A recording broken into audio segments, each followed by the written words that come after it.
एकचोटि त्यसको लागि धन्यवाद। म भारतबाट आएको, तर मलाई के राम्रो लाग्छ भने यताको मेरो साथीहरूले भन्छन् सोनम दाई 50% भारतीय हो र होइन 100% नेपाली हो। यो मलाई एकदम राम्रो लाग्छ।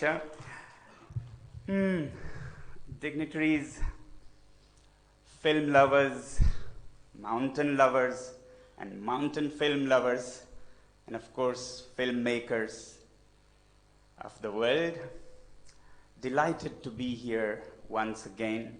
I thank you all very much for carrying out this show for the 19th year, highlighting challenges, issues, and celebrations of the mountains.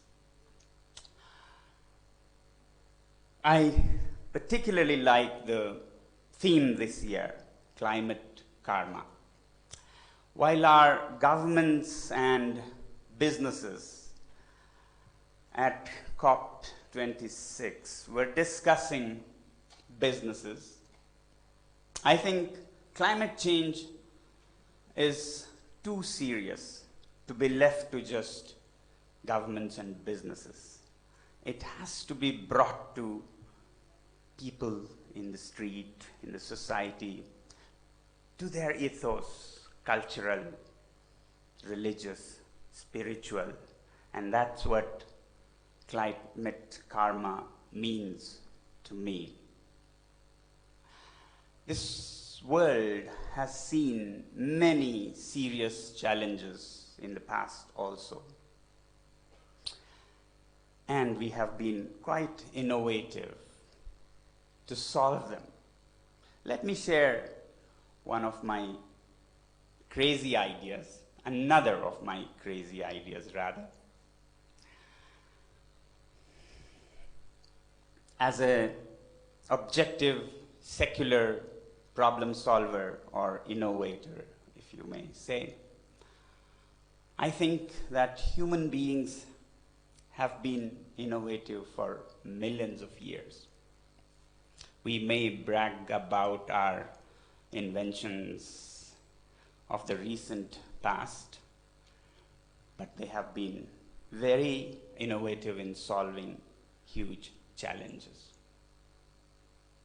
And to me, one of the biggest inventions of mankind was God and religion. Let me explain how. Things reflect the issues of the times. And if you have noticed, all the religions of the world worth the name emphasize on peace, non-violence, ahimsa. There might be a reason for this. And just like in COVID, laboratories don't get to see the virus when they declare you positive or negative. They look at the antibodies, the reactions. So, as well, from the fact that all ancient religions talk of himsa, violence, and speak for ahimsa, non-violence, peace, makes me infer that at some point in our history there was huge violence, physical violence, killing in every religion is seen as a no. That means to me that it was a big issue. And if you look at it from the other angle, we human beings have been around in different forms, from monkeys to apes to Homo sapiens, for some 6 million years ago or so. We see evidence of, can be slightly different. And as we became evolved animals with a very clever brain, we also became very violent and very tactful and clever in that violence also.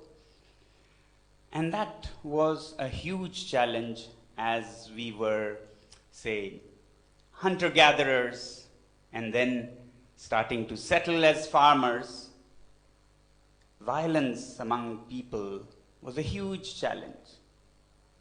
I can imagine when you have a clever monkey mind and a lot of power that way, there could be a chaotic world where might is right.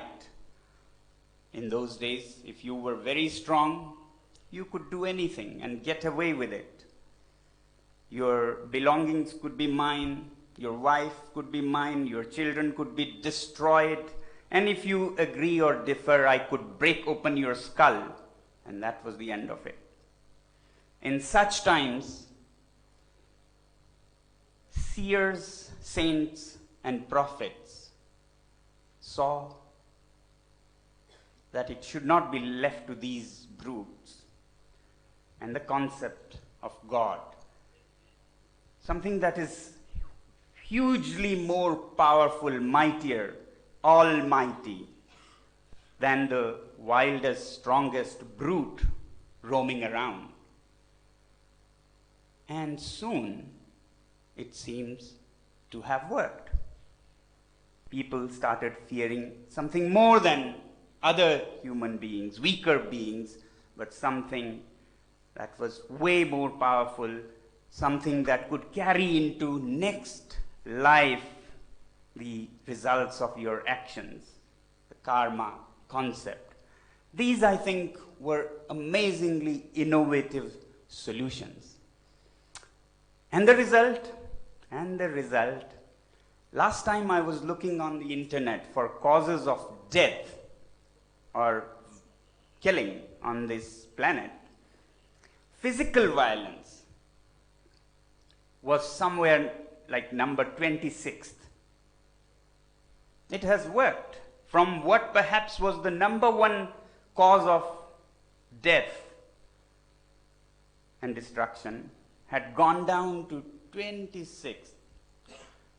But you know what the first 1, 2, 3 were? All related to environment, lifestyle, emissions and pollution. So while we have solved the problem of the time, we have not upgraded our solution to the present times. We still talk of physical violence with guns and daggers and bows and arrows, which has been solved, more than solved. Today our challenges are how we live, our lifestyle. Today our weapons are not guns and daggers. They are our swanky looking motor cars, aeroplanes, our factory made dresses and shoes, the 40th pair we perhaps bought. Those are our weapons of mass destruction. Our cars drop a bomb of a kg of CO2 every 5 kilometers. But we don't see them as violence. And that's what is needed today. We don't see them as accumulating negative karma.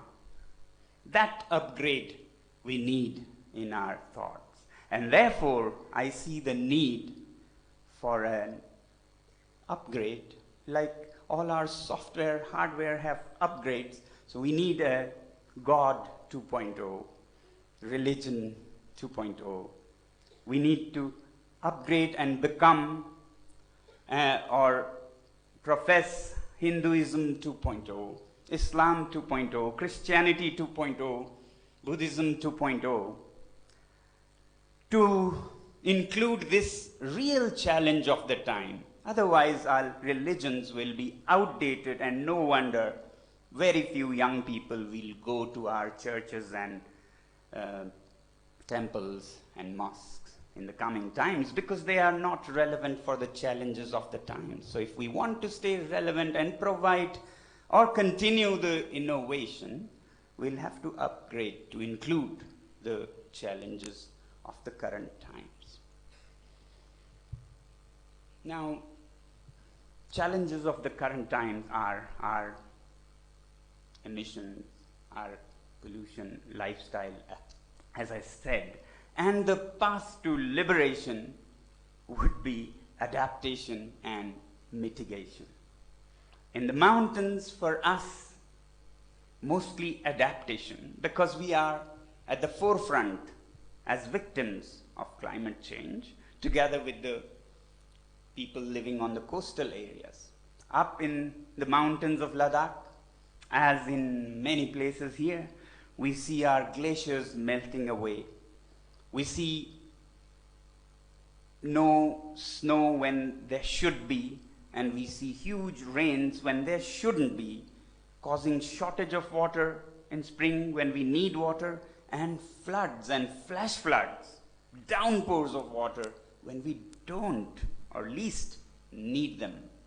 We'll have to adapt to them. We'll have to be innovative again to adapt to them. And in Ladakh, we are struggling and striving to see if we can make our own glaciers if the natural ones are going away. Ice stupas is one of them. There can be many. If we can do our agriculture more innovatively so that we consume less water and produce more. Similarly, if we can, adapt and be ready to live with rains, if slowly rainfall is going to increase, snowfall decrease, while precipitation remains the same or increases, we'll have to learn to adapt to make our valleys green so that if the white reservoirs of water are going slowly, maybe we can create these green reservoirs by planting shrubs and trees in the high valleys so as to hold the rains. That's the kind of adaptation, innovation we'll have to engage in. Our schools need to make those things primary issues and not the same things that landed us in this mess.